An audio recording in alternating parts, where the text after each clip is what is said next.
Right. Hello, everyone. I am so excited to be here today with Valerie. She is the founder of Black Girl Florists, and she also has her own business called One Soul Freelancing.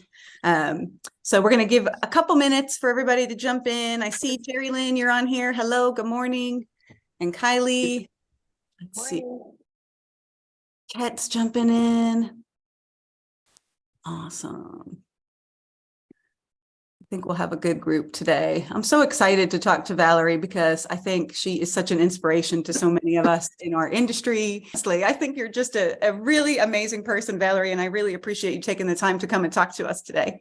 Oh, thank you, Luann. I appreciate it. And I'm glad to be here too. I'm super passionate about floral design and all the aspects of how we can be successful in this industry. Tell us a little bit about Black Girl Florists and how you started Black Girl Florists and what it means to you now that you're probably almost about 2 or 3 years into this really exciting endeavor.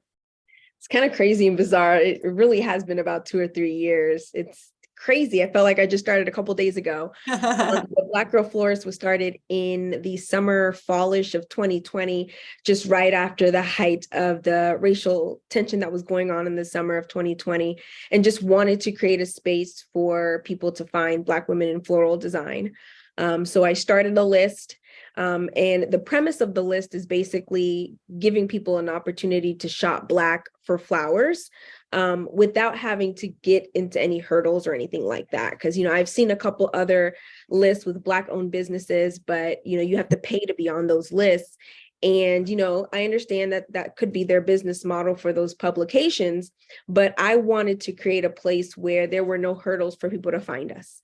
And that is honestly the widely searched page on our website is the Find a Florist tab on our website. So I'm just really excited about that.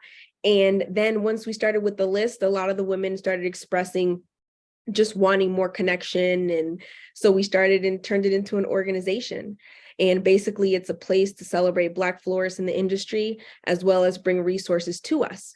So we work in tandem with different floral organizations that are already existing in order to bring representation to those spaces.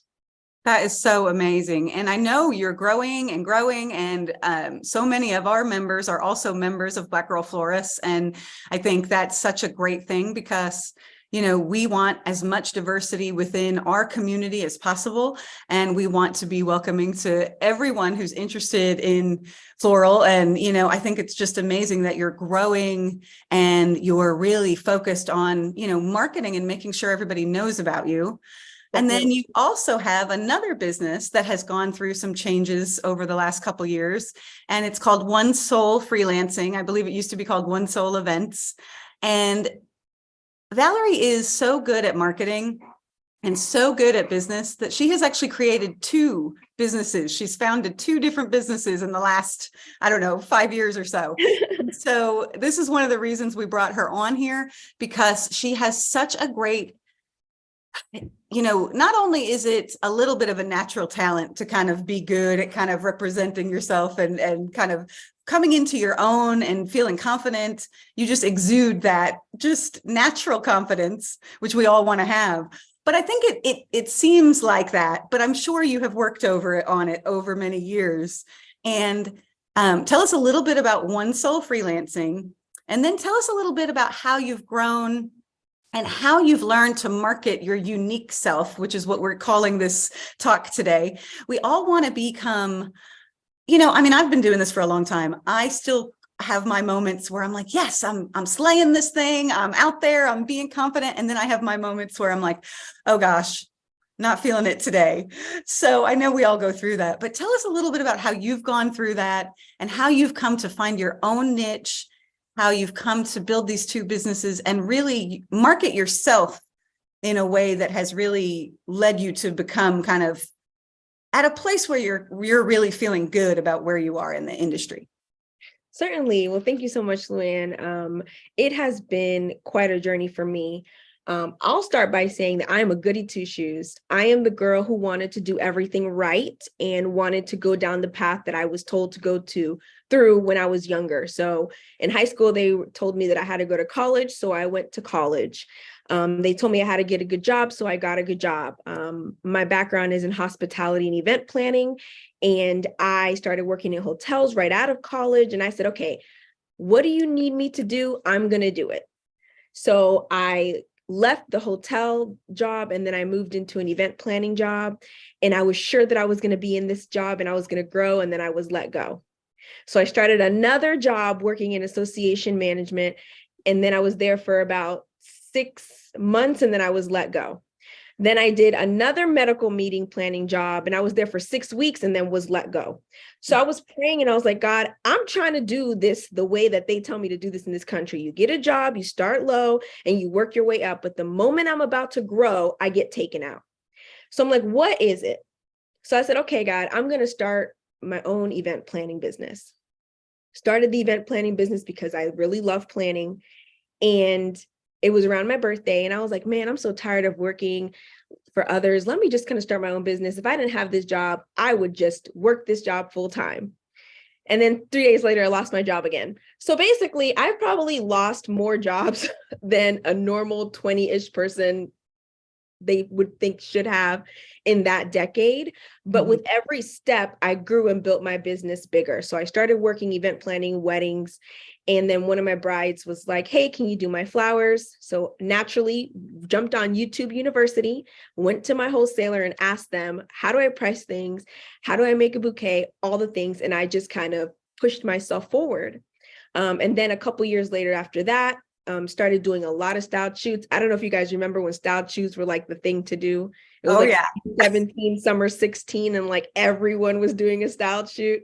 Well, I was in that thing and I maybe got published 5 or 6 times. I was just all over the place in Atlanta, working on florals and growing my talent. But I looked around and didn't really see a lot of people who looked like me. And I was confused because I'm like, I know we're out here.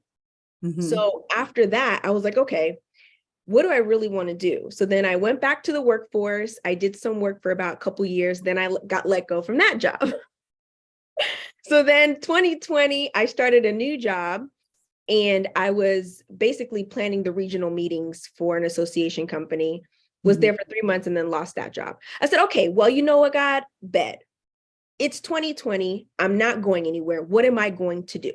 So I sat down and decided to try things that I really loved. I started doing influencing work, which was basically capturing content and making sure that I was presenting, myself, the things that I love to the world. And people love that. They love learning about me, getting to know me. I also started doing videos, flower videos on YouTube, just to kind of see what it's like to edit and try with new different varieties. And then was still doing some weddings, but not very many, but pretty much just try to do things that I really loved. And then after that, I was like, okay, well, I know I'm not the only one out here doing things that I love who looks like me. Like, where are we? So then I started doing research, and that's when BGF was born. And then after the pandemic, I noticed that nothing was going to go back to the way it was, to the way people thought it was going to be, which you can imagine, like that breaks my heart as a person who's trying to be the good girl and trying to do everything the right way. So I had to forge a new path. I sat down and asked myself what I wanted from this life. I knew that I wanted to have some flexibility to be able to spend with my family when I do decide to have children. I knew that I wanted to have the option to be in the office and out of the office. And I knew I wanted to work with flowers or continue to work with flowers, but I didn't understand what capacity. So I started freelancing. I said, what can I do? Let me just freelance. And let me tell you, anybody who's interested in getting into florals, number one recommendation is freelance. In any capacity that you've been. If you've been working with flowers for 5 years, go freelance. If you've been working with flowers for 2 months, go freelance. Not only will the florist appreciate your help and commitment, but you will learn more than you could ever imagine after taking classes, after taking formal classes, because you're literally on the floor and you see how the florist handles mechanics and setup and, the durability of flowers, the varieties that are used over and over and over and over again. It expands pretty much your talent every area with floral design. So I started doing some freelance work. I enjoyed it very much. I had a couple more weddings of my own. And then I was like, you know what? I really love freelancing. Like, I just love doing it. And I started thinking about what it means to be a florist. And I started thinking about all the ways that people expect us to be florists, right? Sometimes they think it's, having a retail shop. Sometimes they think it's working from home with your own flowers and things like that. Or maybe you just do holidays. But I had to ask myself, what part of floral design brings me the most joy? And for me, that's literally, you're going to think I'm crazy, but processing flowers, varieties, and literally taking a recipe and turning it into what it's supposed to be. Like, I just love it. I love installation work. I love, also, you're going to think I'm crazy, I love working with like 50 to 100 of the same varieties. Like, just give me a recipe and I'll knock them out. I love doing that. And I said, okay, well, how do I lean into that? Because what I noticed was that over my career, I was trying to do it. I was trying to do it all. I was trying to be the retail florist from home. So I would wake up in the morning and have 5 arrangement orders waiting for me. And I was frustrated. I was like, why am I frustrated? This is what I love to do. But then as soon as somebody hit me up and was like, hey, I need some help for freelancing, I cleared my whole schedule. I was like, yes, I want to do that. And then also my own events. I started to resent my own wedding events because I realized that I'm not a florist in my own wedding events. I'm an event planner. I'm someone that takes inventory on linen. I polish silverware, and that's not what I wanted to do. And I think that we have to understand what truly brings us joy in our day-to-day work, and then say no to everything else, outsource where we need to outsource, and just focus on the area that we truly enjoy to be. So for me, it took getting fired from many jobs, doing a lot of events that I did not want to do, working with a lot of varieties that I didn't particularly care for, before I started to understand what area I wanted to focus on. And the conversation I was having with Luann and what I've shared with the members of BGF is that your identity in floral design is what's going to cause you to succeed. The very first person that I did some freelance work with, I learned the most that I've done in my entire life. Because she taught me to focus on what you're good at and say no to every single thing else. So when I told her, I said, hey, I have somebody that needs some Valentine's Day arrangements. She's like, what's that? I don't do Valentine's Day. I was like, okay, but what about Mother's Day? She goes, I don't do that either. Okay. And then when I told her, hey, I have a client for you, they have a $2,500 budget. She's like, well, no, my minimum is 10,000. I said, oh, okay, girl. So she already built some parameters in her business so she can do the things that she really loves. She also really loves working with builders and creating pieces and installation pieces that are very unique to her clients. So she was able to have that minimum because she understands what she's saying no to and what she's saying yes to. So for me, that was the journey that I had to be on. Like, what am I going to do if someone's like, will you do my wedding for $7,500? Yeah, it's a good amount. And I would love to help you, but I had to ask myself, Valerie, do you want to do weddings anymore? And I said, no, I don't. I don't want to do weddings anymore. I want to focus on freelancing. So I shifted my personal business, One Soul Events, to One Soul Freelance. So if you go on my website, it is literally geared to who my client is, and that's other florists who need help and support in their business. And because I understand what it takes to put an event together, I can charge a little bit of a higher freelance rate. I actually charge 2 rates. On the floor rate, if you just want me to help freelance, and then one to lead. Because I think that a lot of us as florists are trying to lead our events and also execute them. And that's kind of tough. So I said, if you need help, I'm happy to lead because I've done it before. So my marketing is towards florists who need help with their large events. So that's what I basically put out. And I remember a long time ago, actually it was a couple of years ago, all my weddings were green and white weddings.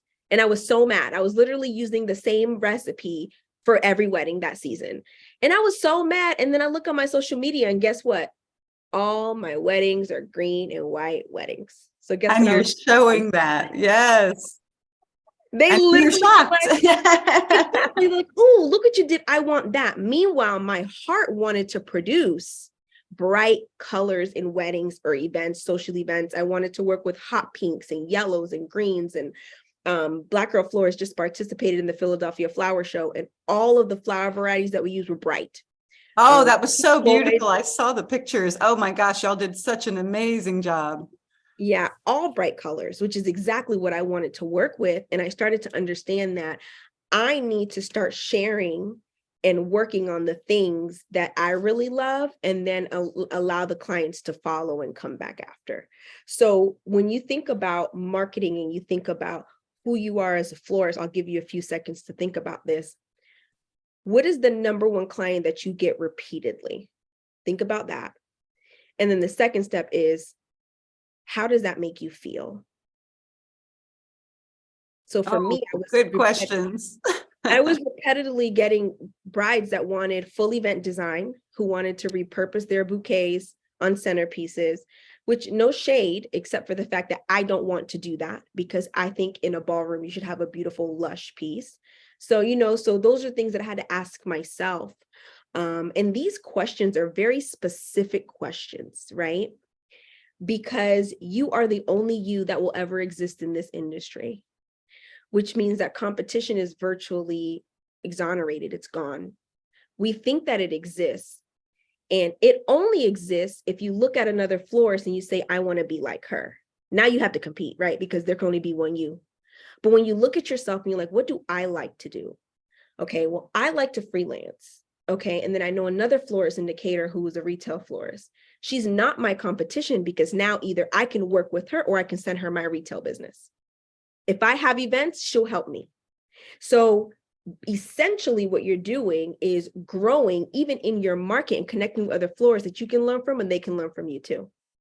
But you already know if someone feels like they have to compete against you, then maybe that's not someone you want to connect and grow with. But it truly starts and begins with, who do you want to be in this industry?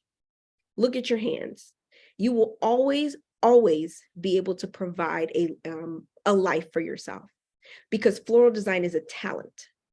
Now you're being charged to ask yourself, how do I want to use my talent?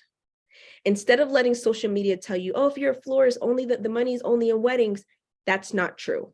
Good money in weddings, not the only way that you can make money. I have made 4 and 5 figures doing 30-minute clips on social media using my influencer talent that I developed in 2020. I have helped other florists with their events long, far, and wide. I've participated in shows. I have used my talent in a variety of ways that honors my true self. So when you think about who you are and how you want to use your talent, you can use it any way that you want to. Maybe as a florist starting out, you'll be freelancing in a retail floral shop. Then maybe you'll do weddings for a few years. Then maybe you'll grow your family and only be able to use your talent as a freelance florist. And then maybe you want to get into events. Just because you decide you want to be an event florist in 2023 doesn't mean you have to be in 2027, 2032. Because your talent is floral design and you can use that talent any way you want to, you get to decide. And I really want you all to pay attention to how you feel when you work. When someone invites me to freelance, I'm so excited. I put on my apron, my little Support Black Florist top, my black leggings, my shoes. I show up and I do the work, and I just love it so much. And so I decided to focus in that lane. But we have some women even in the organization who are only hotel lobby florists. So what do? They just design hotel lobbies. Then we have some florists that only work on holidays.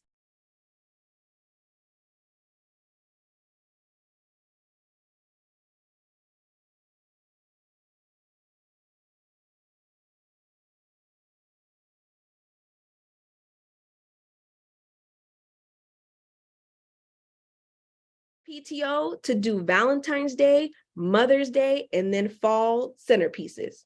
That's it. Then we have some other florists that only want to do multi-million-dollar events, and they focus their energy on doing 3, 6 to 6-figure events a year. So think about how you want to use your superpower of floral design to enrich your life, not only financially, but personally. Because remember, you're still artists. You still want to be creative. And me doing those white and green weddings, I did not get to exercise that talent. I remember the first time that you and I got onto EveryStem, Valerie, and you're like, I'm doing this wedding, I'm going to use EveryStem. And it was a green and white wedding. Yeah, it was. And that's awesome, because I feel like a lot of people will say to me, oh, Luann, what caused you to stop owning your retail business? Why did you sell Verbena? Why did you sell your flower shop? And how did you end up becoming a software person and selling a florist software?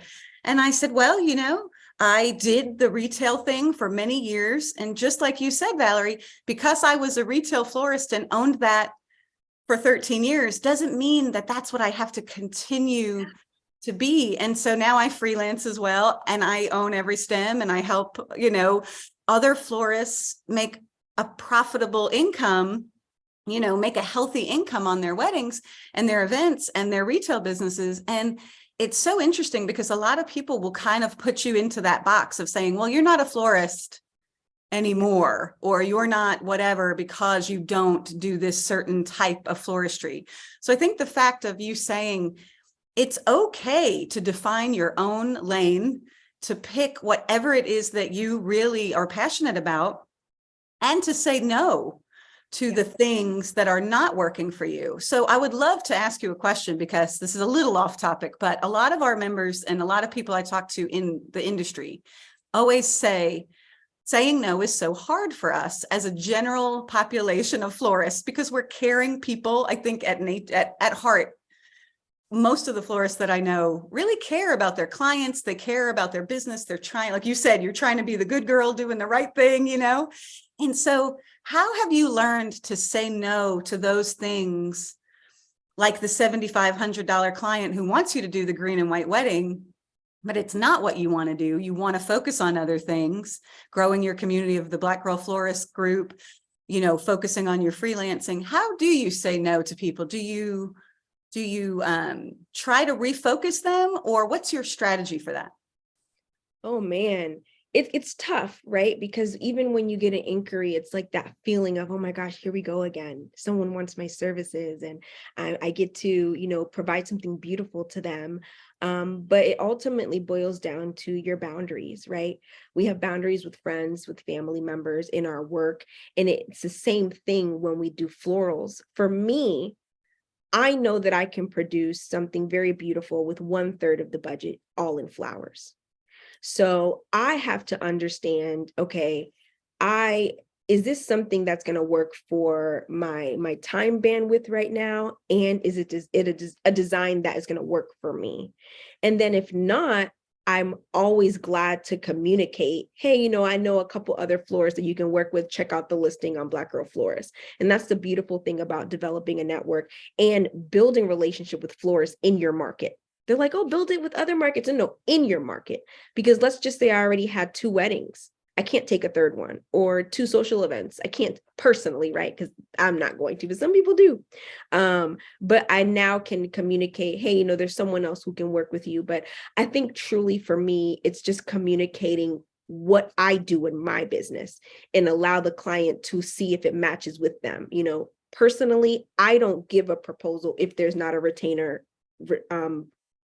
if I don't receive a retainer first. Mm-hmm. And I think that that's something that some people would agree with, some people wouldn't. But guess what? It's fine, because it's my business and this is what I need to do in order to make sure people are serious. So for me, that's how I kind of start the relationship, is saying, hey, I'm happy to help, or I'm not available. I do have a retainer, we create a bespoke proposal for you, and then we can get started. Because I want to make sure that the people who want to be here are just as serious as I am.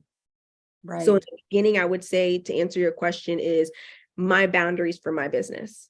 That's so smart. I love that. And I think what you were saying about networking, and not only networking with other florists like across the, the country and the world, but networking with people in your own community. Because I think when I owned my flower business particularly, and now with EveryStem, creating relationships that are outside of social media and that are really valuable, because real relationships, whether it's if you're a wedding florist and you're building relationships with other florists and other vendors and venues in your community, or you're a freelance florist and you're building a network of other florists and other people within your community.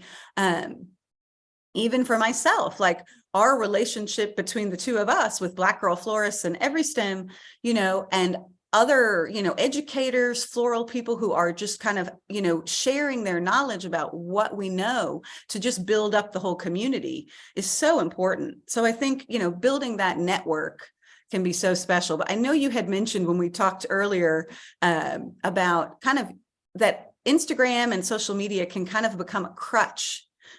And then we lean on that and we don't do as much of the networking that we could be doing to build relationships. And I'd love to hear your thoughts on that a little bit, because I thought that was such a really important piece of really being able to define your own self, have that unique take on things, and then not really rely on what's going on the internet to be as bold about your marketing as you possibly can be.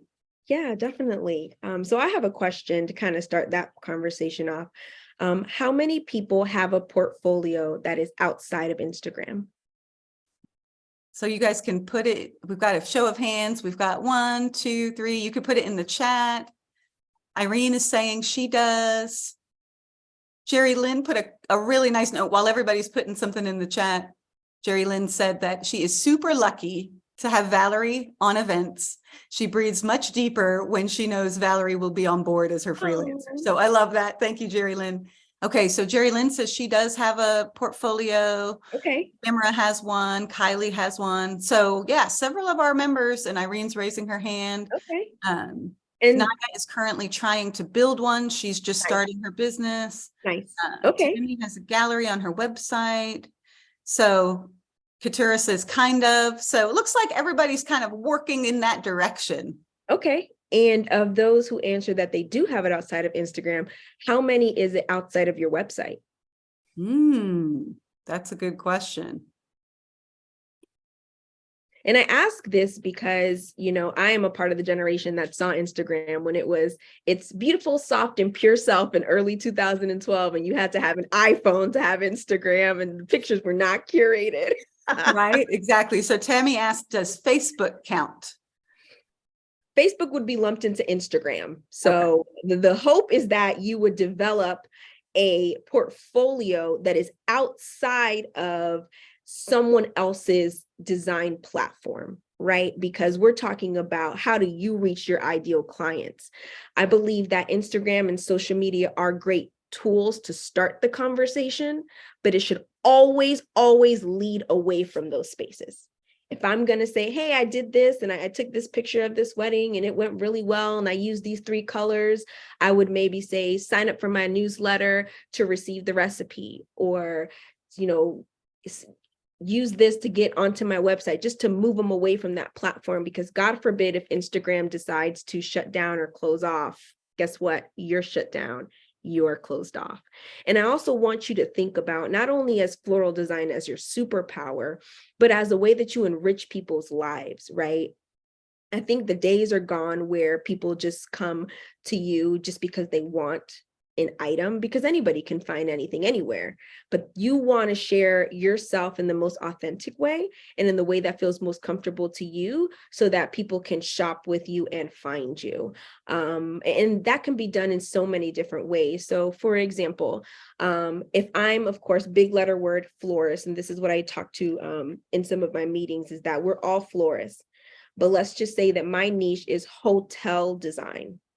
I like to work in hotel lobbies. So my clients are most likely the leadership in hotels. So how would I market? Yeah, they may find me on Instagram, but they're not in Instagram. They're in the lobby.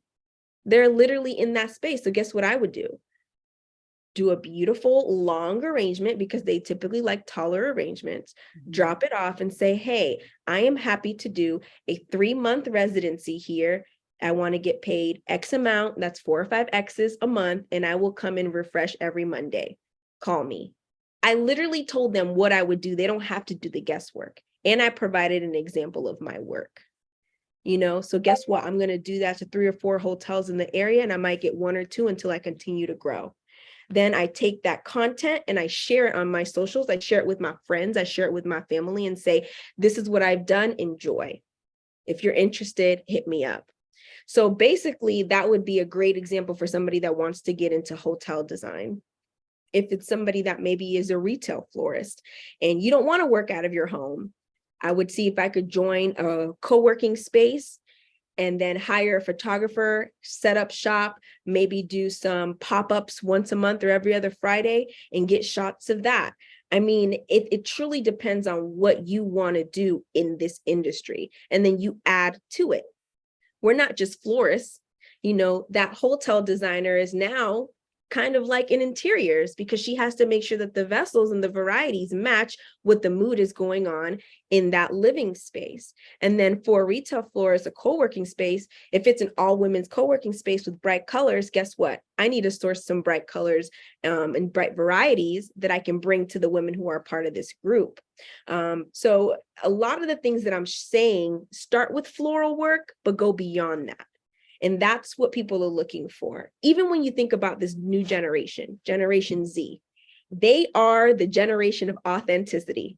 They do not care about curated images, and they really don't care about what you have to say. They want to see how your work enriches them, and they'll pay for that. They want experiences. They want engagement. A lot of the floral pieces that I have been invited to participate in are engagement pieces, like flower bars, installations that I can step in. A lot of people were in and out of that design that we did at the Philadelphia Flower Show. Because I mean, think about it. You're home all day, you're working remote, because that's what we do now. When you get out to an event, what do people want to do? They want to experience and feel the pieces that you're doing. So think about that as you curate your weddings. I know that we have a list of the typical pieces that we need, but this is a really good opportunity for you to include some pieces that the attendees can engage with. I think that's so amazing, Valerie. I have two examples that I think are really were impactful when I saw them shared. The first one was one of our EveryStem members who is doing a Mother's Day photo shoot, but it's not just a photo shoot. It's a two-person, they said for Mother's Day, so it could be mother and child, or it could be, they said any two people, everybody's welcome. And what they were going to do is the floral designer was going to teach a class to the people, and they were going to make a beautiful floral arrangement together. So it's an experience for Mother's Day. And then the photographer that was collaborating with her was going to take photos of them making the design, learning how to do the design, and then also some photos of them afterwards with the floral arrangement, or the, whatever it is they were going to make, a bouquet or a little installation. And so that is such an immersive experience. And I thought, wow, what a great way to build community, to have something within, the scope of I'm doing a Mother's Day floral experience, but it's not, I'm just sending out Mother's Day flower arrangements. It's a really a deeper experience. And then the other one is that I've seen so many wedding florists now, a lot of our EveryStem members are focused on weddings and events, but the direction of where weddings are going, I think, is really more about the larger installations, have an impact on the guest experience, on the couple's experience, and something that is kind of interactive. And then, simpler, smaller accents. We're not worried about having big centerpieces on every table anymore. We're not so worried about having all this, but having something that's really, interactive at an event where people can kind of be a part of it. And I think that's, those are two examples of kind of what you're saying. And I think you're really spot on there, where trying to figure out what it is that we want to do, that we love, that we find passion in, not worrying so much about what everybody else is thinking. And we'll get to that in a second. But then taking that, having it happen, making it happen, creating a real experience. I've had a few people say to me lately, well, if I'm doing Mother's Day, do I have to show examples of my work before the holiday? And honestly, yes, I think it's really important to go build your recipes, figure out what you're going to sell, drive that.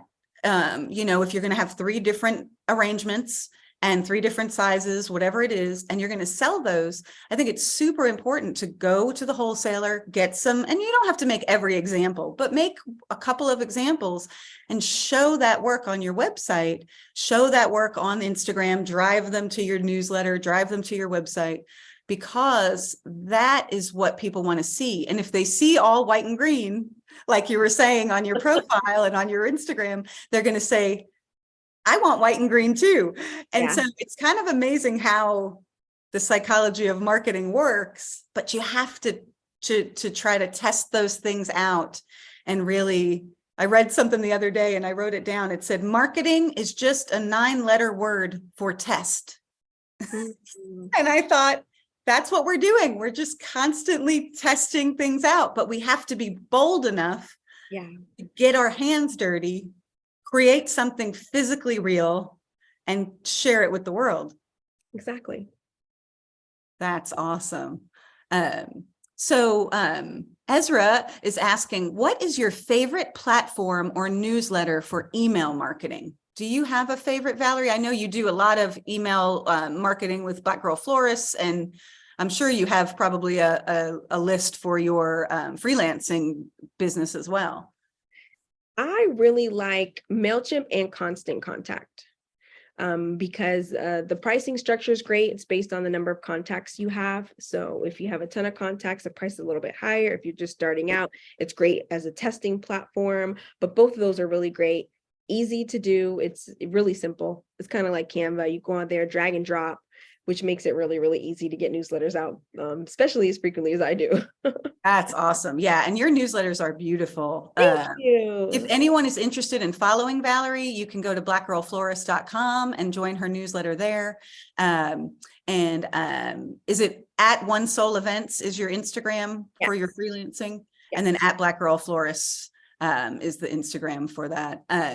And you know, what I think is really interesting about trying to find your unique self, when we were talking about it, kind of not relying too much on just kind of posting the last thing we did, but really curating what we want to choose. And so I was talking to someone the other day when we were actually freelancing at a wedding, and I said, you know, I have another florist who uses EveryStem, and she was telling me, everyone calls me for pampas grass, and I'm so over pampas grass, and I just don't want to do it anymore. And I did say to her, on your website, when I go on your website, the first big picture I see is this beautiful arch and all these designs with pampas grass. Yeah. So how do you kind of recommend floral designers go through the process of kind of figuring out what it is that they want to curate and like creating? Is it a styled shoot, or is it waiting for the right client to come along? How can they kind of drive that process to really, you know, get out there that portfolio of what they want to share with the world? Yeah, that's a really good question. If you are already working in whatever capacity, always get content because you never know if you want to use it or not. But this question makes me think about restaurants. So I'm a bit of a snob when it comes to restaurants, because I'll look at a menu, and if I see something that I kind of like or see something that I don't like, I look at the ingredients and I'm like, I bet they could make this for me special order. So I always ask, hey, I don't really like this. Are you able to make this for me? Or it might be like lunchtime, but I'm still on brunch mode. So I'm like, I know you got some eggs back there. Can you make me some breakfast or brunch? And 9 times out of 10, they do, because they have the capacity to do it. And I think that's the same when you think about chef recipes and floral recipes. Like, we have the capacity to do retail. I mean, it's flowers, right? We can do funeral arrangements. We can do pretty much any piece. But what are we going to put on our menu? Chefs, they can create everything. I mean, this is what they do. But what's on their menu? And for me, when it comes to working, I pretty much do a little bit of everything, if anybody needs help with the retail shop or whatever the case, but I only post large event freelance work because that's what I love to do. And that's what I want people to know that I can help them with. So you may do a tableside piece, you may do a large museum piece, but post and curate the experiences that you want to relive again, or the clients that are doing that you want to do. Like, I may say no to some like different client requests, but I might have a friend that's like, hey, I need a funeral piece, or I need that. I'm not going to say no if they need help. I just may not post it. I may save that for me. So think about the restaurant analogy of like, yes, you as a chef, because you are a chef, you have your recipe and you can do all these things, but think about what do you want to be on your menu. For me, I can decorate, trim a tree from top to bottom.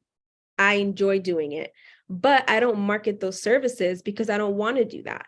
I rather spend the holidays every day with my family or doing something different each night in Atlanta. But if you have trimmed a tree and that's an offering that you do have, save those images and post that in the last 6 weeks of the year so people know that you offer that.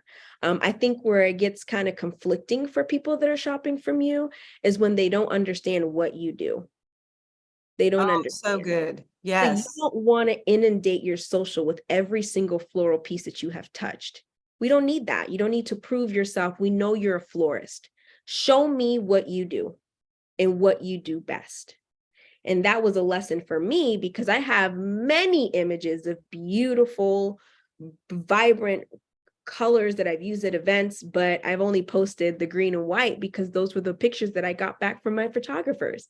And I thought, well, they're the prettiest ones, so I should post those. No, I just need to get good at taking pictures of my own events so that I can post the things that I really want others to see. That's so true. Jerry Lynn just said, well said. I do a lot of bill paying gigs that never make it to IG or my website. And so I think that's a really important point. I was just telling Esra the other day when we were freelancing together that I did a wedding. I remember this wedding.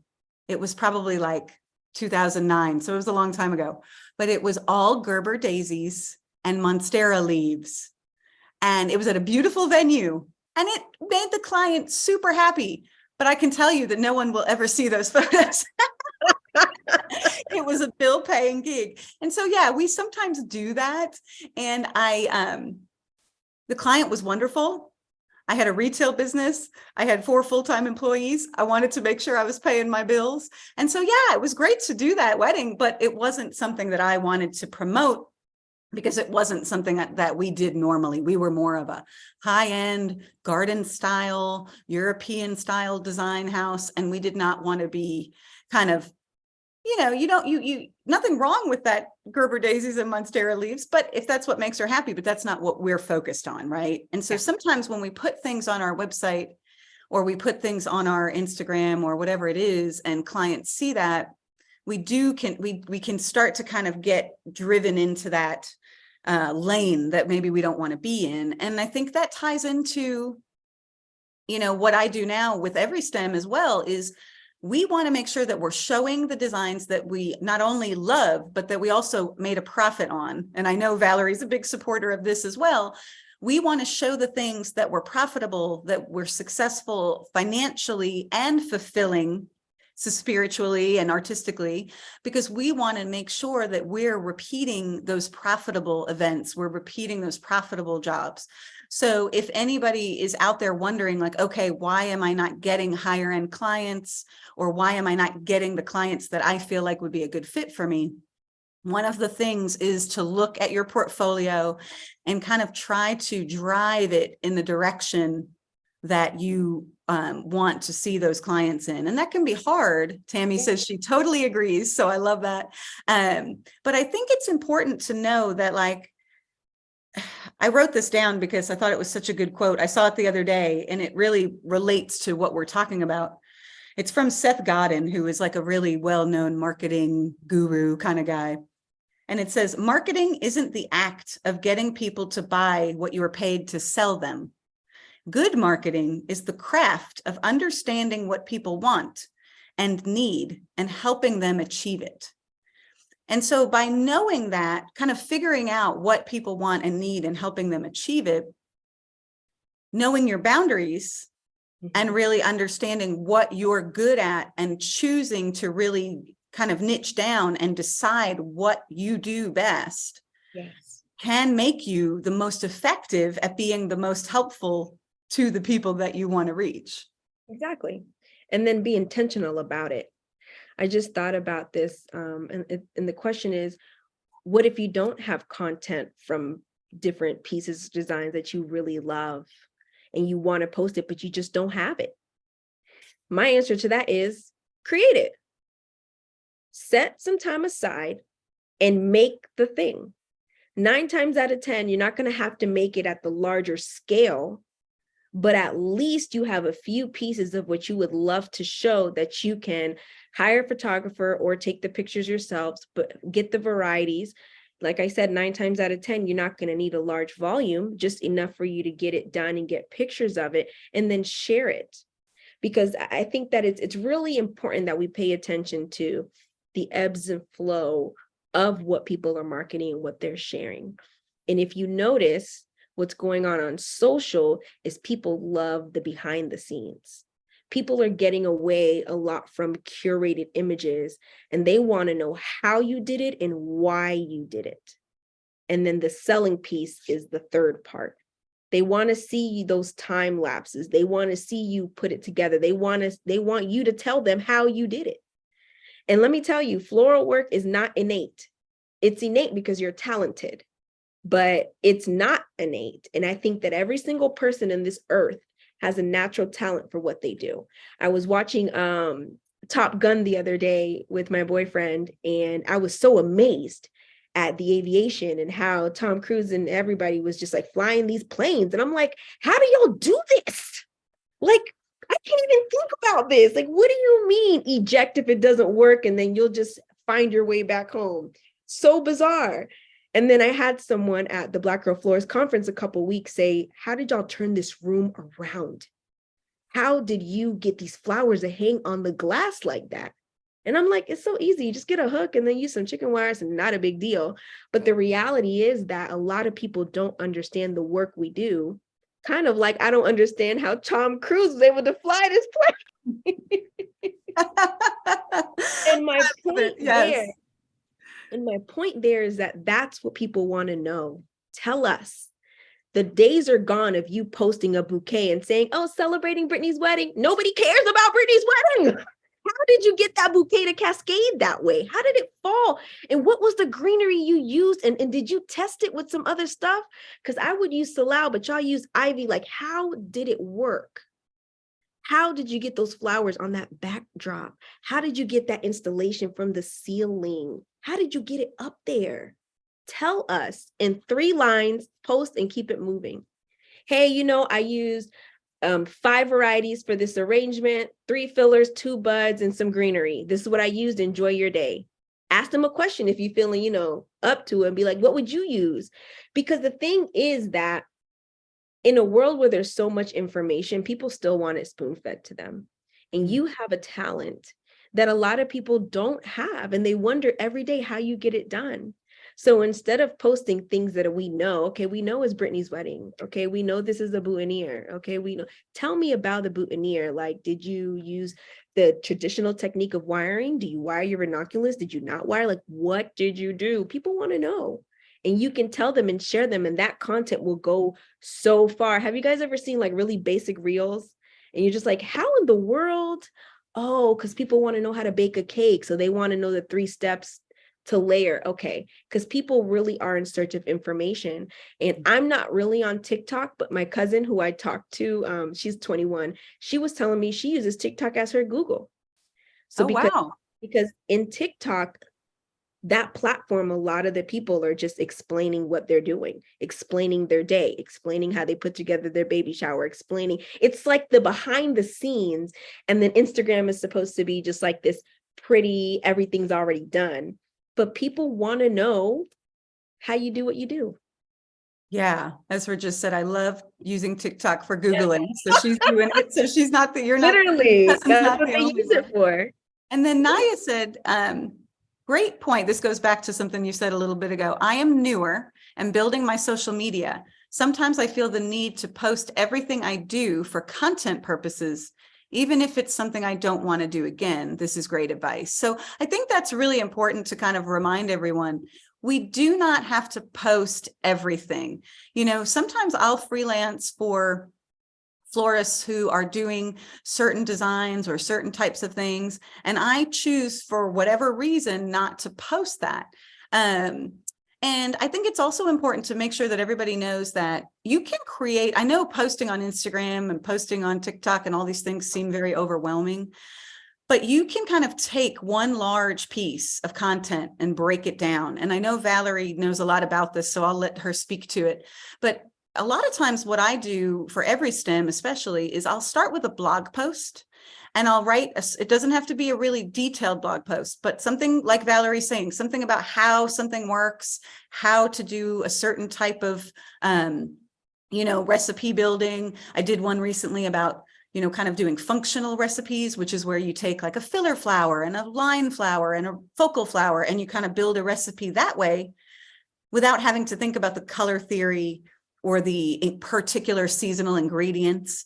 And so when we're kind of breaking things down like that, which is what Valerie's saying, making it make sense for other designers or non-designers, people who are just interested in what we're doing, doing something like that on a bigger scale, starting with like a blog, and then breaking it down and doing a piece for TikTok or a piece for Instagram or a piece for Facebook, and then kind of saying, okay, could I put this on my email list newsletter and send it out to everyone?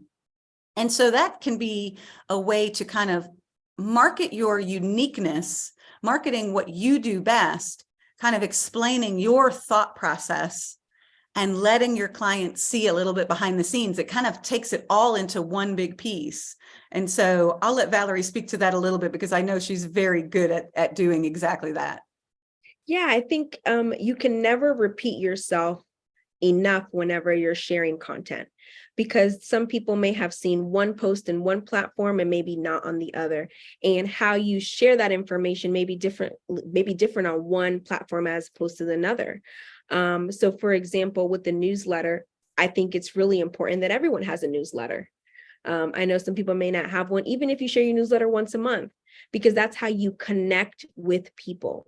Because the thing is that what makes you unique is your journey and your story as the one person who's here today, but there will never, ever, ever, ever be another you. There might be other florists, but there will never be another Kylie, Poe, Ket, never. You are the only one right now. And once you're gone, you are gone.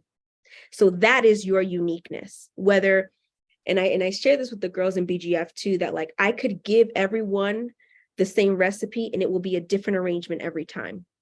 And that's exactly what we did at the conference. They had 4 vessels to choose from, the same recipe, and every single one was different, and it was the same flowers. Love that. So when you go to share on your Instagram and social, don't just tell me that Brittany has a wedding. Tell me your experience in Brittany's wedding. I made this bouquet for her when she told me she wanted to use the anemones. I was excited because the last time I used these was at my best friend's wedding. Now it's not about Brittany, it's about you, because it's your page. And you can share that same message in a different form on your newsletter. Hey, last month we were so excited to work with Brittany and I use anemones. Last time I used this was August of 2020. And then tell us your story in light of your clients, because the only unchanging piece here is you and your business. And the thing is that the information you share, people want to know. Let's just say you decide to do a newsletter once a month and you haven't had a wedding the past month. You still have content to share because you can tell me about your visit to the flower shop and the new varieties you found and the new varieties you want people to try. Because the thing is that these things are already happening in our lives. There are a lot of times where I go to the floral shop and I'm like, man, like I want to try this new variety. And then I get it and I use it and I'm so excited. I want to tell somebody, but nobody gets it. Because they're not a florist. But I'm like, listen, you have to hear the story. So then I just tell the people in BGF. Or I'll just share it with some of the girls that I'm closest to in the organization. Say, hey, look at what I found, or look at this installation, and we just share. But I say that because you have a beautiful story to share with flowers that you should be sharing with people so they can get to know you and your business. That's so great. I just love that thought process and that you can just kind of be so honest and open with, everyone that's within your community. And so we have a question. Can you talk about imposter syndrome with all of this? Because it's excellent advice when you're confident in your process, but when you're starting it out, it can be really hard to give folks insight into behind the scenes. Even when you're an expert, I think it still applies. So I think what she's asking is, when you're first starting out and you're kind of like, when, you know, I think we're all learning constantly, you know, I mean, I've been a florist for 15 years and I still go freelance, like Tammy and I will go freelance for Valerie, or we'll get together and do something. And we're like, oh, how are we going to do this today? And how are we going to get it to stick to this glass? How are we going to get this to hang from the ceiling? And we think about those processes as we go, whether we're new in the industry, you know, we're calling ourselves a newbie, or we're 15 years in, you know, feeling that imposter syndrome. I think everyone feels that at different times. How do you handle that, Valerie? Man, I would say I definitely struggle with imposter syndrome a lot. Honestly, before most of my events, because I'm like, man, I really sold you on this and now I have to do it. But the crazy part is once I get off over the hump and get it done, it turns out better than expected. And it's so wild to me. I'm like, I was tripping, but like it turned out better. I think for me, my just intentionally understanding that I am who I am and that what I have to offer at this time is what I have to offer. So when it comes to thinking about, oh, I want to try this new thing, I have to remind myself of the facts. You know, this may or may not be my first time doing it. You know, I'm excited and I believe that I can. I've prepared enough to know the varieties and the work, and I just have to get in there and do it. So a lot of times I just get over the feeling and just do it. So for example, like I did my first ceiling installation a year and a half ago, and it was okay. And I really think I did a good job, but now I'm like, man, I could have done it better. But I still took pictures. I still posted it. And I was like, look at this install that I did for the very first time. It was amazing. And a lot of people were like, this looks really great. And I knew that it was encouragement for the first time that I tried to do something. So for me, I had to be honest about what was happening instead of trying to be someone that I'm not. And I think that's what imposter syndrome is. I'm trying to be someone that I'm not instead of understanding who I am in light of what's going on. So for example, if someone's like, I want an installation and I want to do an arch, and you're like, man, I've never done this before. Well, then a lot of times you go in, you do the research, you maybe take classes, maybe contact other florists, and you get up there and you do your best work. Be proud of that. And if there's something that you didn't like about it, then make notes about that to make it better, or bring it to another colleague who can give you feedback. But the point here is to not stop, right? Yes. You want to make sure that you're always moving forward, no matter what, because your work just gets better. Could you imagine if we just had like just fear and we were like, well, I ordered $500 worth of flowers and I can't do it. Then what? You don't grow. Do what you can with the $500 worth of product to the best of your ability, take notes, and then be better next time. But stopping is not an option, because when you stop, then you don't grow and then you can't learn. They say that it takes about 10 years for you to become an expert at anything. So if you stop, you don't get there. You literally have to keep going and ask those questions. There are so many floral groups out there, and like all they want to do is help and provide feedback. So ask your very specific questions in those spaces and then give it a shot, but just don't stop. Yeah, definitely. I think there's two key points to that. And Jerry Lynn just wrote one in the chat. She said, if all else fails, freelancing will show you that the tenured florists have imposter syndrome too. And so I think that's really important, because we all understand that in our society, the way everything is, we have that comparison, you know, and it's okay to compare. It's when we start to let the feelings of how we're comparing ourselves to others really eat away at us. So if I'm a newer florist, or I've never done a ceiling installation before, or I've never built a certain type of recipe before, I have to accept the fact that if I look on Instagram at all the beautifully curated photos of maybe flower shops that have people who have been doing it, maybe they've done 30 ceiling installations in the last year. Of course, their ceiling installations might be more impressive or more structurally sound or more whatever it is, fill in the blank, because they've done it 30 times. So Valerie's point of continuing to move forward and feeling proud and making progress at what you're doing is a huge piece of that, because I think when you're sitting back and comparing yourself to others, especially on a platform like we've been saying, Instagram and Facebook and all those things, people are showing photos from the right angle with the best lighting. We all know that there's probably some hole in the back of that. We all have, little things that it's not perfect. So trying to understand, that everyone goes through this same feeling. We're not alone. We all get imposter syndrome. Some of us maybe more than others, but working through that and having a client give you feedback or having another florist give you feedback that is not constructive. I distinctly remember having clients who have said, this is not what I wanted. I don't know what happened. I'm not happy with what you created for me. And that can hurt. It can make you feel like, oh man, I really missed the mark here. But I can tell you that of all the clients who I have personally had an interaction with where maybe what I created was not what they wanted and they were not happy, there's only two ways to go about it. You can give them their money back. That's always an option. Here's a refund. I'm sorry you were not happy with what I created for you. Here's your money back, however much amount or however you deal with that. That's one way. Like, okay, you weren't happy, we'll move forward. The other thing is to learn and try to take whatever constructive, because some people will just give you unconstructive feedback, but try to take that constructive feedback and really take it to heart and say, okay, what out of this can I learn?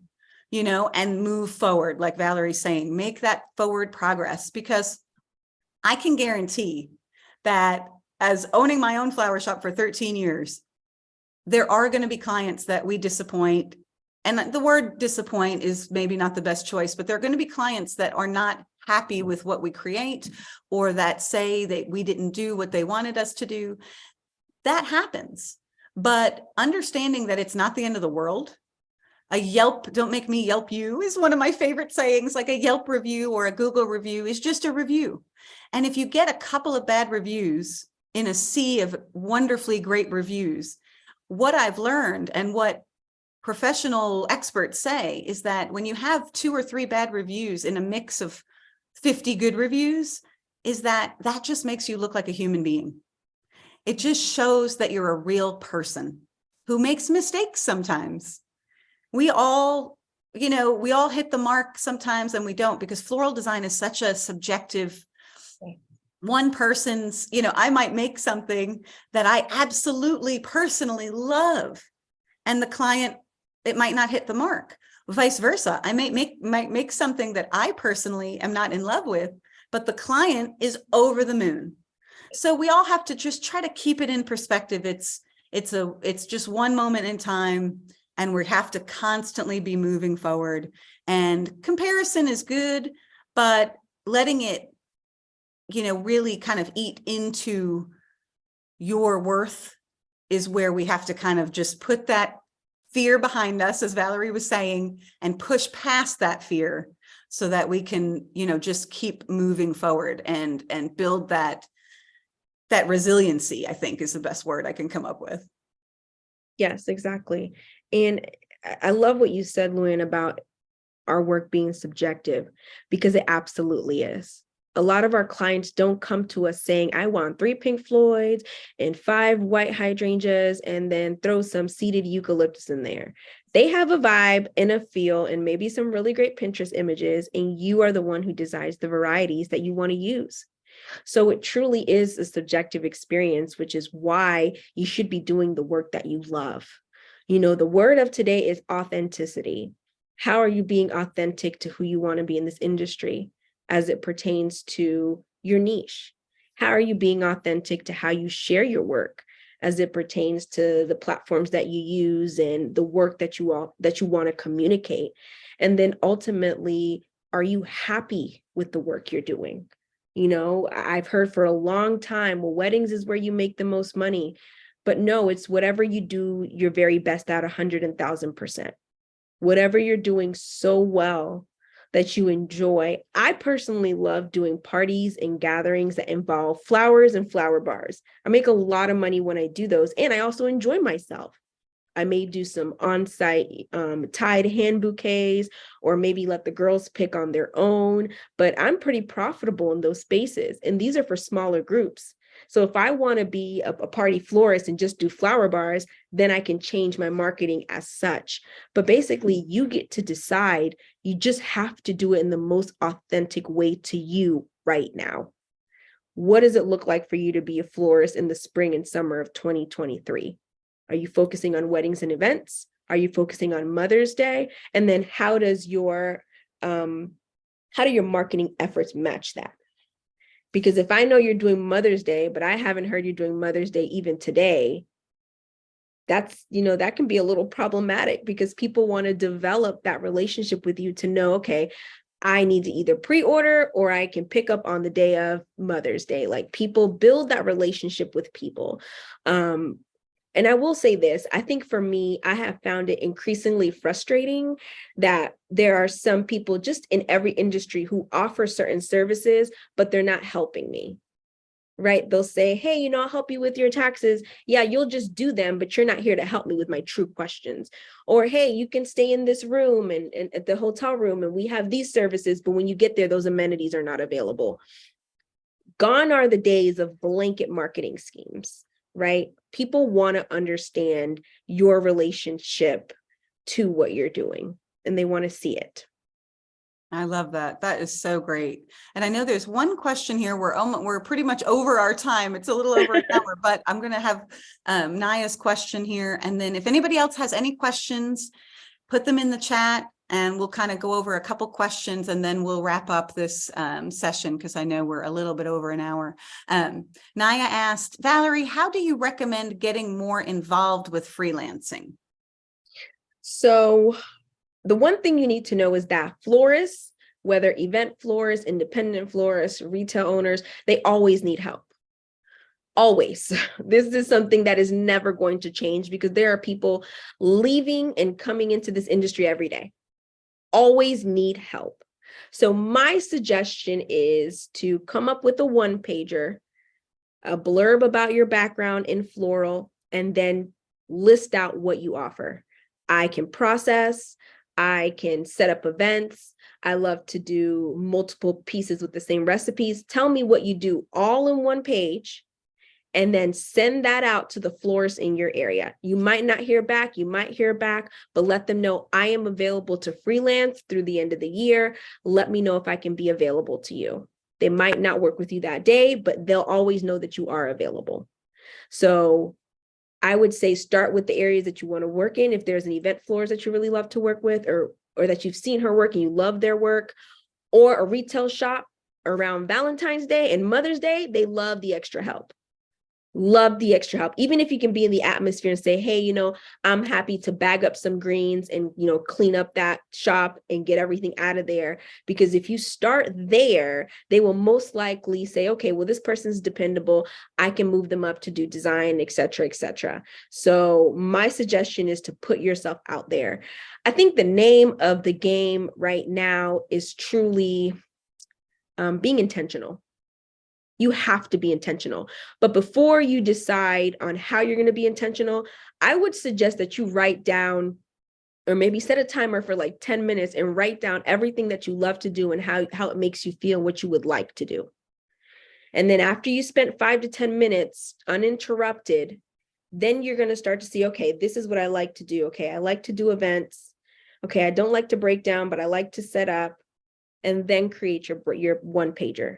I'm available for setup, include your minimums, include everything that you're able to do. That's what I do with my business, my freelance business. I write it all down. Do you need somebody to clean buckets? Do you need somebody to pull hard goods? Do you need somebody to make sure the stuff gets there to the event? Like, what do you need? I've done it all and I can help you do it, because people want to know specifically what you can do. But yeah, and then after you do your list and then you make that one pager, send it out to everybody and then go from there. That's great advice. I love that, Valerie. And I think it's also important to know that one of the biggest things that I have seen over the years in my experience as a floral designer and as a freelancer and a business owner is that it's important as a freelancer to be reliable. So if you sign up to work for someone and you agree to work for certain days, show up for those days. If there's an emergency or something with a lot of advance notice, you know, we all have lives, we all know things happen. But the most important thing from my perspective as a business owner, and when I go and freelance for other businesses, when I do a wedding, I know distinctly last fall, I did a wedding for a large company and 2 of the freelancers called in sick. Yeah. And so there were supposed to be, I think, 6 of us, but there were only 4 of us. And that really put a time crunch on what we were doing. So being reliable, being, you know, really one of those people who just, when you're freelancing for someone, if there's nothing, quote unquote, nothing to do, like Valerie was saying, hey, I'm just going to jump in and clean these empty buckets. I see they're dirty. I'm going to clean them for you. Hey, I'm going to grab that broom and I'm going to sweep up the floor because I know we need to do that. I see these empty boxes that we've emptied at the venue from candles. Can you give me the key to the delivery van? I'm going to go take them back to the van. Yep, proactivity. Just being proactive and finding those things and expressing to whoever you're trying to freelance for that you are in that mode of, I'm kind of the person who's going to just keep things moving along, even if I don't have a specific task. And the other thing I would recommend for people who are just starting out freelancing or interested in freelancing is don't be afraid to ask questions. I see that someone, Ezra, was asking about freelancing rates, so we can hit that and then we'll wrap it up. Don't be afraid to ask, what should I wear? Do I wear a black shirt? Are you going to give me a shirt? Do I wear closed-toed shoes always? Do I need to bring my own clippers? Do I need to bring my lunch? Will you provide me lunch? You know, what can I expect to be doing while I'm working for you?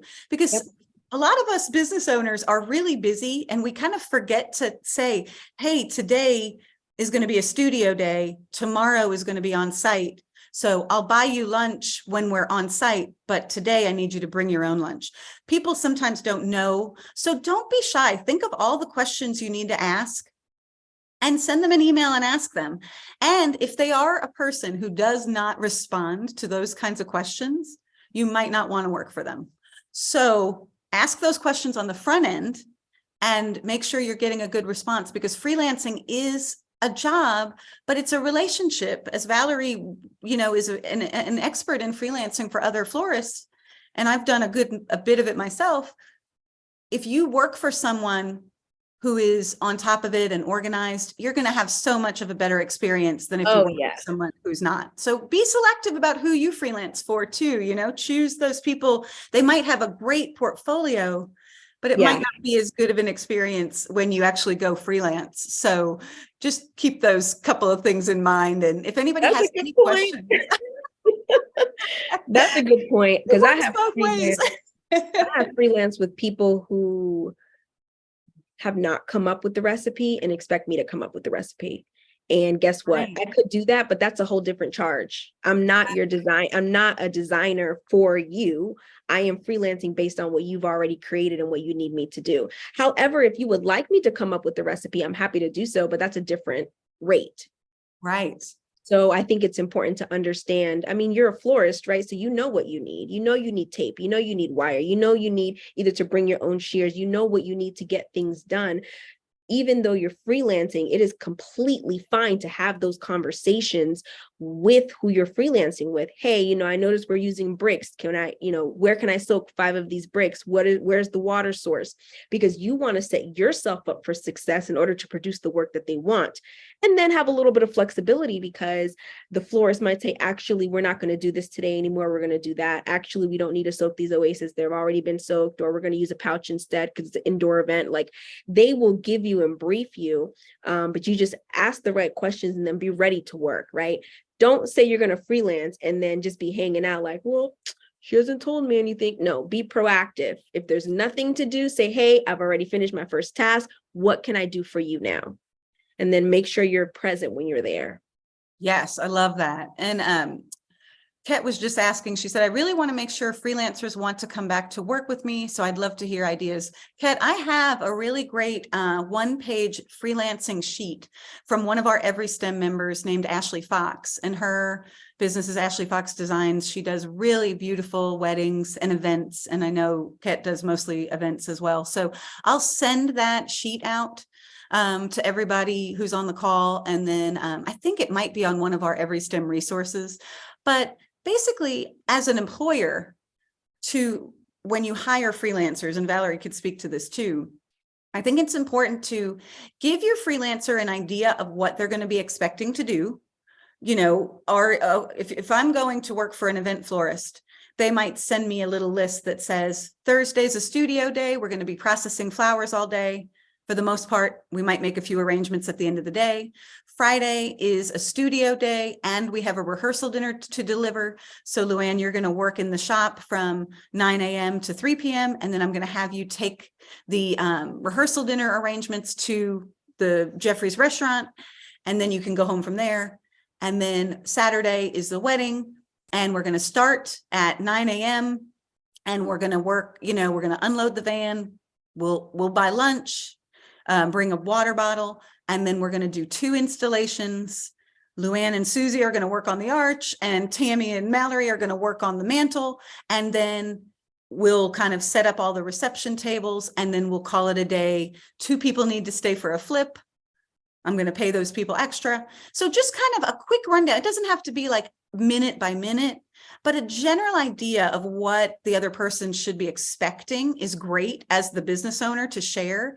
And then also just letting them know that if they have questions, that they are welcome to ask questions. Because one of the biggest things I've heard freelancing for other people is that when freelancers feel afraid to ask questions, things can go wrong really fast, right? Like they make decisions because they're afraid to ask a question, and it might not be what you want, right? So do we want 12 votives on every table, or do we want 3 votives on every table? You know, sharing that's why EveryStem is so great, because you have a recipe and you've created a recipe. Like Valerie was saying, she does not want to go work as a freelancer at her regular freelance rate when somebody's asking her to create a recipe on the spot.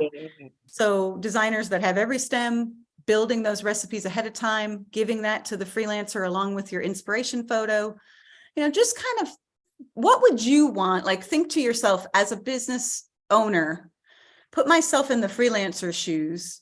What information would I need to be successful? And then give that to the people that are working for you. What would you add to that, Valerie? I would say that it helps to hold you accountable as a business owner when you have everything written down and you have the scope of work, and it also eliminates any ambiguity with somebody's responsibilities. Because another thing that people, you know, myself doesn't really like is when you show up and it's not what we talked about, or it's something that's completely outrageous that I didn't even consider because you didn't share that information. So it's really helpful. But back to, I think Ezra Champion had a question about rates when it comes to freelancing. Yes. Freelance rates are based on experience and can start as little as $16 an hour, all the way up to $45 an hour. It could be an hourly amount, or it can be a flat rate. And I think that that's a conversation that you have with what the florist has budgeted and what the florist is offering. And sometimes it can conflict. And it's just like Luann said, you can ask questions. You can say, hey, you know, I noticed that this is the rate that you proposed. You know, I've been doing this for a little while. And then negotiate what that rate could be, or what you are actually looking for. I think that one thing that we have been conditioned to just growing up is that whatever rate is given is what you have to accept, which is not true. But there's also a very real budget thing going on. So if you have an event that's a $5,000 budget, it might not be a $45 per hour event for 7 hours. You know, it might be a lower rate. that has nothing to do with your talent, but you can negotiate that and understand what's going on. Now, if this is a large event that looks like it's on the high five figures and you're offering me $16 an hour, I'm going to have some questions. And you can have some questions. You just have to be very respectful with how you communicate. You know, if someone's offering you 16 for a high five figure event, you can say, hey, you know, actually, this is what I'm looking for. Are you able to accommodate that? They can say yes or no, or sometimes they'll ask you, what are you looking for? And then you can advocate for yourself and what that looks like. Mm-hmm. But I will say, your rate has to back up your work, right? Don't just say you want somebody to pay you $35, $40 an hour and you're just processing. Think about it, right? Think about what you're offering, because my rate fluctuates even based on the same events. If I'm doing a 4-day event and the first 2 days I'm processing, I'm not charging them the lead amount rate because I'm not leading, I'm processing. So it might be closer to the $17, $18, $20, $25. But if I am a lead, it's closer to 40, 45. You know, you want to be very realistic with the work you're offering and then the work that you're doing. Yeah, that's a great point. I think it's really important because I've seen in the past, maybe year or so, I've had some experience with some of the business owners that I freelance for who have hired other freelancers, and they see their portfolio of work and they kind of see some of what they're, saying they're going to do. And then when they come and actually freelance, they're not actually producing that level of work. So that's really important. If you're a newer florist, and you're just learning and you haven't done a lot of installations or you haven't done a lot of on-site design, you might want to say to the business owner, this is where I'm at. I'm learning. I can make compotes. I can make smaller arrangements, but I have not actually gone in and made a giant installation or a ceiling install or whatever. Kind of being open with your skill level and your experience level is great, because then that designer or that business owner can say, okay, I need someone who is going to come in and assist me because this is a smaller wedding and I'm going to do 2 large installations, but I need an assistant to come and help me. That might be the day she hires someone who is just starting out in floral design. And then there might be a day where that same business owner has 2 large weddings and they bring me in to be the lead on the second wedding. And I'm obviously charging quite a bit more than somebody who's going to be the assistant. So understanding that if they don't choose you for a certain job, it might not just be a personal thing. It might be because they're trying to fit, like Valerie said, fit into a specific budget. They might be trying to fit into a specific role that they need. So if somebody says, I don't need you right now, that's okay. Be persistent. Keep going back. Keep reminding them that you're available. If they delete your email with your 1-pager, fine, let them delete it. You can always send it again. You never know when you hit somebody at the right time when they actually have a need. So don't be shy. Communicate. I'm an over communicator, but I'd rather over communicate than under communicate. So ask all the questions. And if everybody's really interested in this concept of the freelancing, how it works and everything, maybe Valerie and I can do another talk about more about that in the future. I'm happy to. That'd be awesome, because it seems like everybody's interested in that. But I will go ahead and wrap it up because we went a little bit over, and I know Valerie's got a busy day. I just want to say thank you so much, Valerie. We appreciate you. You are a true amazing person. You are so genuine, and I love that you're just uplifting everyone else through your work, and that you love florists and you love flowers, and that you have found that niche that really works for you. And that's what I want for all of us. I want all of us to find that right fit that works for us. And, I'm kind of in a supportive role with florists as well, because as the owner of the software company, I am constantly kind of helping other florists make more money. And so I think it's such a great place to be a supporter. And we don't all have to play that front facing role. We can kind of support others and really get joy out of that. So any last little bits that you want to share with everybody? Well, thank you guys for having me. I think, like I said earlier, the theme of this conversation is authenticity, being true to yourself in the industry. Awesome. Well, I hope everybody has a great day. I'll send this out as a replay, and then I'll send that one-page freelancing sheet from Ashley Fox Designs. And if anybody has any questions or wants to get in touch with Valerie, she is at Black Girl Florists and One Soul Freelancing. And if anybody has any questions for me, you can hit me up at luann@everystem.com. Thank you so much, guys. Have a good one. Have a great day, everybody. Bye-bye.